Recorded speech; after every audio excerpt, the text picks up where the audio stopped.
Sadhguru, Namaskaram. You mentioned in your previous discourses that 30% of the illnesses are body, while the rest are mind-created. I just want to know, in case you do get an illness, how do you know that it's mind-created or it's of the body? And in case it's psychosomatic in nature, what would be the emotional and the thought pattern that's behind it? How would you find that out and correct it if possible? Thank you. Suppose your right hand gets up and does funny things and smashes you, pokes your eyes, do you have an ailment or no? Yes, isn't it? For sure you have. That's exactly what your mind is doing, isn't it? It gets up, pops around, hurts you, pokes you, makes you cry, makes you suffer. Do you have an ailment or no? If your hand started poking at you, hitting you, beating you up, definitely you are sick, isn't it? Yes. So if your thoughts and emotions are poking you, strangling you, torturing you every day, aren't you sick, I'm asking? So, because this sickness is on, it will manifest in so many ways in the physical body. There is no question anymore. Every thought, every reverberation on the level of the mind, depending upon the type of reverberation you create, the whole chemistry is going through a change. It's all been measured. Right now you sit here and think about tigers, you have one kind of chemistry, chemical changes happen. You think about flowers, another kind of chemical change happens. All this has been measured. So for every thought, if the whole chemistry is going through thing, if your mind is in this state, you know what kind of soup you're making? You're a lousy soup.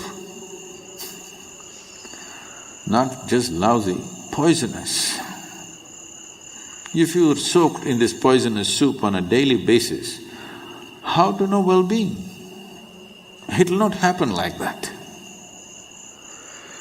We don't have so much control today in the world as to what we eat, what we drink, what we breathe. All of it is somewhat poisoned. Modern societies have started treating disease, ailment as a natural process, which is a serious mistake. Ancient societies always saw disease as something wrong. That's not how a man should be. A human being should not be in any state of illness, because illness means something fundamentally wrong.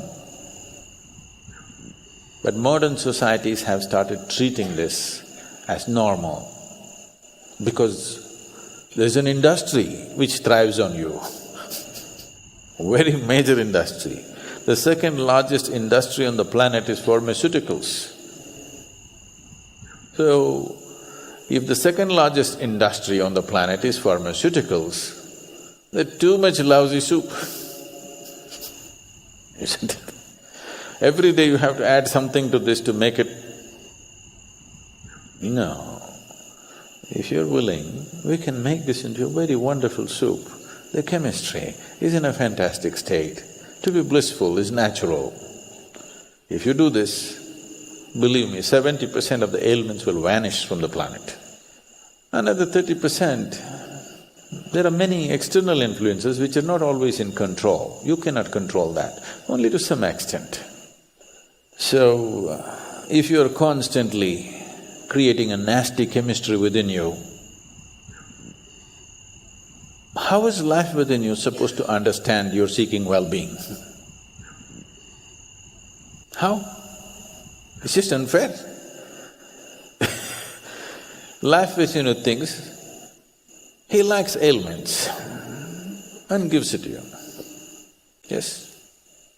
If you're poisoning your system from within, for which there is substantial proof, for every thought and emotion, the chemical composition of your body is changing, if you're creating poison from within you and you want to live well, how is it?